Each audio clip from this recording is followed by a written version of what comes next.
Hello guys, welcome to another video of stock market. Friends, Kalpataru limited guys एक upcoming IPO आज के दिन open होने जा रहा है। जानेंगे complete analysis, business model, financial condition, performance, GMP कितना चल रहा है, लिस्टिंग कितना मिलेगा, अप्लाई करें या फिर नहीं, क्या डिसीजन, फाइनल डिसीजन क्या लेना चाहिए, इन सभी पॉइंट्स को डिस्कस करेंगे। चलिए फ्रेंड्स, वीडियो स्टार्ट करते हैं।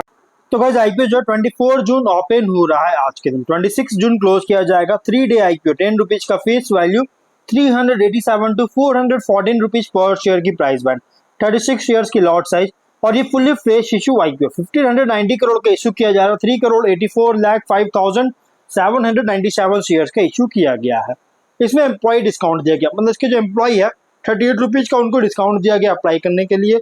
Book build IPO BSc NSC दोनों में लिस्टेड किया जाएगा और अलॉटमेंट डेट फाइनलाइज किया गया है 27 जून को, 30 जून को रिफंड रिलीज किया जाएगा, शेयर्स डीमैट अकाउंट में क्रेडिट होगा। 1 जुलाई को लिस्टिंग डेट रखा गया है।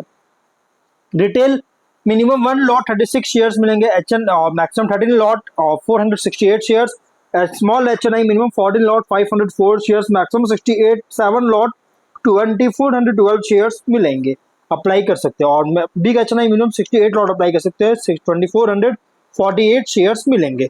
अगर हम बात करें इस कंपनी के प्रोमोटर का, तो कंपनी के प्रोमोटर मुफ्त राज पी मुनोत, पराग एम मुनोत इसके प्रोमोटर। प्री इशू होल्डिंग 100% का, पोस्ट इशू 81.3% का होल्डिंग देखने को मिल जाएगा।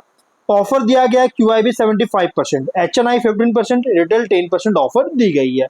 और अगर हम बात करेंगे इस कंपनी के जीएमपी का, तो इसका जो जीएमपी है लगभग 9 रुपीज का जीएमपी ट्रेड कर रहा है, 2.1% की लिस्टिंग मिल रही है। लिस्टिंग इन कोई खास नहीं मिल रहा, बहुत ही मिनिमम लिस्टिंग इन मिलने के चांस है, क्योंकि प्राइस में बहुत ज्यादा रखा गया देखने को मिल रही है। अब बात करते हैं बिजनेस को लेकर। देखिए कंपनी का जो बिजनेस है ना, ये कल्पतरू लिमिटेड 1988 में इनकॉर्पोरेट किया गया था। ये एक रियल एस्टेट डेवलपमेंट कंपनी है, मुंबई की कंपनी है, और ये स्पेशलाइज है किसमें, रेसिडेंशियल कॉमर्शियल प्रॉपर्टीज का, रिटेल स्पेस, इंटीग्रेटेड टाउनशिप्स का जो है सो डेवलप में करने में जो है स्पेशलाइज है। अलग अलग इंडियन सिटीज में सर्व कर रही है, डेवलप करी, जिसमें मुंबई, थाने, पनवेल, पुणे, हैदराबाद, इंदौर, बेंगलोर और जोधपुर जैसी सिटीज में। कंपनी जो है कल्पतरू ग्रुप का एक पार्ट है, और इसी का मतलब कल्पतरू ग्रुप का ये एक सब्सिडियरी है, मतलब की कंपनी है, सब्सिडियरी है कल्पतरू प्रोजेक्ट्स इंटरनेशनल, जो कि ऑलरेडी स्टॉक एक्सचेंज में लिस्टेड और बहुत अच्छी परफॉर्म भी कर रही है। और इसी का एक और दूसरा कंपनी कल्पतरू लिमिटेड भी जो सब ये लिस्टेड होने जा रही है। उसके बाद और इसकी जो है कंपनी का यहाँ पे अगर देखें तो कल्पतरू प्रोजेक्ट्स के अलावा property solutions India private limited, Shri Shubham logistics, और ये सभी इसके रिस्पेक्टिव सब्सिडियरीज है, उनके अपने अपने सब्सिडियरीज कंपनी के पार्ट है, कंपनी कल्पतरू ग्रुप के पार्ट है। 31 मार्च के अकॉर्डिंग, 2024 के अकॉर्डिंग 40 ऑन गोइंग प्रोजेक्ट्स और 70 प्रोजेक्ट्स कंप्लीट कर चुकी है। तो 70 प्रोजेक्ट्स कंप्लीट हो चुका है, 40 ऑन गोइंग प्रोजेक्ट्स कंपनी काम कर रही है। तो overall company one of the leading real estate developer है, जो कि ऑल की एक्टिविटीज जो कि एसोसिएटेड है रियलिटी डेवलपमेंट्स के साथ उसमें इंगेज है। और अगर हम बात करें इस कंपनी के पास अभी ऑन हैंड अगर देखा जाए तो लगभग बात करें तो यहाँ पे 517 रुपीज के अकॉर्डिंग मार्च 25 में के 517 के प्राइस पर जो है 400 करोड़ का जो है सो इक्विटी शेयर्स इशू किया था कंपनी ने, लगभग अगर हम बात करें तो। और ये इसीलिए गाइस एक बहुत अच्छी अपडेट निकल के आया है। अब फिनेंशियल की बात करते हैं। देखिए यहाँ पे कंपनी जो है फिनेंशियल 22 में एसेट्स था 13,410 करोड़ का, अभी ये 15,562 करोड़ का लगातार इंक्रीज करता हुआ देखने को मिल रही है। नेटवर्थ था 1429 करोड़ का, अभी ये 1579 करोड़ का। रिजर्व शो नहीं कर रहा है। डेट है 11,056 करोड़ का। हाँ, कंपनी पर डेट बहुत ज्यादा है, अगर हम बात करें डेट का तो बहुत ज्यादा डेट देखने को मिल रहा है, ये एक ड्रॉबैक है। लेकिन रेवेन्यू प्रॉफिट की बात करेंगे तो यहाँ पे कंपनी का 22 में 1248.5 करोड़ का रेवेन्यू, एबिटडा 36 करोड़ का नेगेटिव में है, और लॉसेस है 125.3 करोड़ का। और 23 में 3716.6 करोड़ का रेवेन्यू, एबिटडा माइनस 49.6 करोड़ का, और प्रॉफिट माइनस 229.4 करोड़ का। और 24 में 1029.9 करोड़ का रेवेन्यू, माइनस 78 करोड़ का एबिटडा, माइनस 116.5 करोड़ का प्रॉफिट, मतलब लॉसेस देखने को मिल रही है। और 25 के 9 मंथ्स में 1699.5 करोड़ का रेवेन्यू, 5.5 करोड़ का प्रॉफिट। फिनेंशियल अगर देखा जाए ना तो 23 में लॉसेस जो है बहुत ज्यादा इंक्रीज किया था, लेकिन 24 में लॉसेस रिकवर किया, बट कंपनी का रेवेन्यू जो है बहुत ज्यादा डाउन था, जबकि 23 में रेवेन्यू में नो डाउट बहुत स्ट्रॉन्ग जंप देखने को मिल रही थी।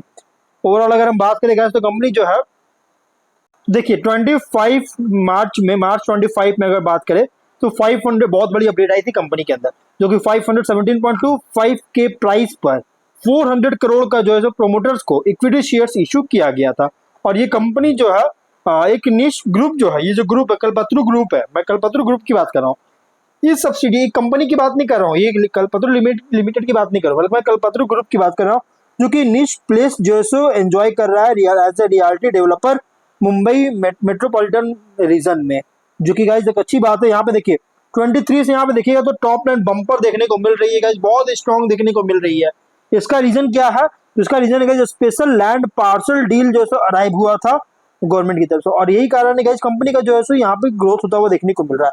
लेकिन लॉसेस फेस करता हुआ नजर आ रहा है, बट 9 मंथ्स में कंपनी सरप्राइजिंग प्रॉफिट देखने को मिल रहा है, कॉर्नर करता हुआ देखने को मिल रहा है। क्योंकि और अब मैनेजमेंट बहुत ज्यादा कॉन्फिडेंट है कि आने वाले कमिंग ईयर्स में फिनेंशियल परफॉर्मेंस को लेकर ऐसा ही इंप्रूवमेंट कर सकती है। लेकिन क्योंकि गाइस अभी company pass on hand projects बहुत सारे आने वाले हैं, और इस कारण से गाइस और RONW -10% का, EBITDA मार्जिन -4% का, price to book value 5.6 time का, पी रेशियो -59.5 टाइम का। लेकिन price band guys no doubt aggressive price रखी गई है। इसकी जो प्राइस बैंड रखी गई फिनेंशियल बिजनेस के अकॉर्डिंग बहुत ज्यादा प्राइस रखी। हाँ भले company one of the leading company है, लेकिन one of the famous company है, लेकिन फिर भी गाइस प्राइस बैंड बहुत ज्यादा रखा गया है। कुछ रिस्की पॉइंट भी तो कैसे क्या, तो क्या नेट लॉसेस देखने को मिल रहा था, जो कि मैंने आपको ऑलरेडी बताया। लॉसेस अगर इसी तरह से फर्दर कंटिन्यूएशन होता है गाइस तो सिग्निफिकेंटली हार्म करेगा financial condition results of operation को, और हेविली कॉन्सेंट्रेटेड MMR पुणे में, जो कि दोनों के साथ अगर जोड़ा जाए इसमें कंट्रीब्यूशन अगर देखा जाए रियल एस्टेट डेवलपमेंट का तो प्रोजेक्ट्स का, तो गाइस यहाँ पे देखिएगा तो 95%, 95%, 95% का तीनों फिनेंशियल ईयर में देखने को मिल रहा है, जिसमें से MMR अकेले जो है 69.7%, 72.5% और 72.5% का सिर्फ MMR अकेले ये जैसो रेवेन्यू जनरेट कर रहा है। और इसीलिए गाइज इसमें से किसी में भी खासकर MMR में अगर प्रोजेक्ट डेवलपमेंट्स के सेल जो है मतलब कि इनको एबिलिटी जो है उसको इम्पैक्ट सेवरली इम्पैक्ट कर सकता है अगर ये इकोनॉमिक बिजनेस डिस्ट्रप्शन होता है, तो जिससे इसका फिनेंशियल परफॉर्मेंस फ्यूचर ग्रोथ को अफेक्ट करेगी। कंपनी का सेल्स भी जो है रेसिडेंशियल प्रोजेक्ट से जनरेट करता है, जो कि मेजॉरिटी रेवेन्यू है मेनली 99%, 97% और 97.4% का है।